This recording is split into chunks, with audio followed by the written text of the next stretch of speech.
When you think Phaze, you should really think mid-lane control and power. The master line's always been known for being able to control the mid lanes and have its potential as it goes through the pins, and with the Phaze, this is no exception. We now have something that we're very certain is going to read the mid lanes, but give us a lot of control and power as it comes off the spot down lane. The velocity core featured in the Phaze has a really centralized, heavy, dense mass. This lowers the RG values. That helps the ball read the mid lane. Then when we take it and we started cutting away the contours on the side, that created elongation, and it's differential to the ball. Finally, when we matched it with a heavy-weighted slug, that brings its differential up to the 50s. We now have a ball that we're quite confident will meet the mid lane very, very well. That, with a very smooth and continuous motion on the dry, gives us a ball that is controlled, a reaction that you can read and depend upon. So to demonstrate how this ball rolls, we have Chad that's going to throw some shots for us.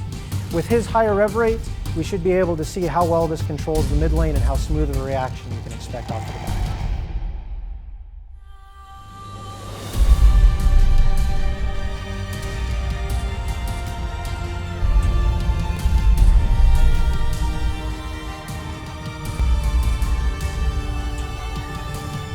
Chad's game is about 18 miles an hour off his hand, 470 RPMs, 45 degrees of axis rotation, and 10 degrees of tilt. We put Chad on a 38-foot sport-compliant pattern. We opted to use a pin-down layout at 5.5 by 5 by 4.5. So this particular layout with Chad's game really exemplifies how clean this ball reads the pattern and how smooth the motion is and how continuous it is through the pins. The versatility of the Coverstock is evident. No matter how we finished it, we still saw the same strong mid lane with that smooth motion off the back.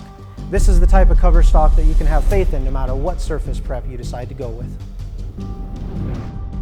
We put Chad on a 42-foot pattern as well, using a pin-up layout.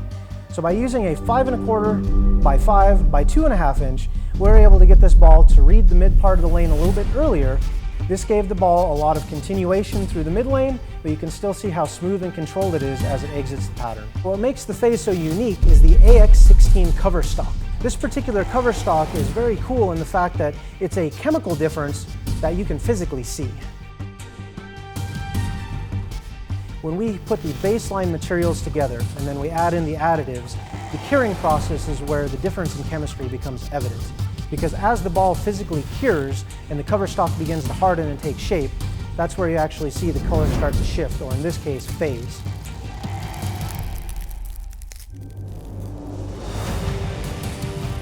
So when we started developing this Coverstock, this color shifting and phasing really led us into the next evolution of Coverstock technology.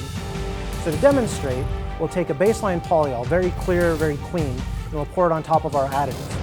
Now in order to get this to activate, we have to heat it up in order for it to catalyze.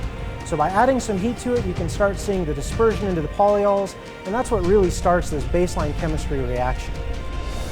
So with the additives that we chose in the polyol, the phasing in it's apparent, and that's how this ball really gained its name. The velocity weight block, low RG, high differential, mid-lane potential, continuation on the back. The AX16 Coverstock, a brand new polyol with brand new additives. Combine the two together and you can expect a difference that you can visibly see.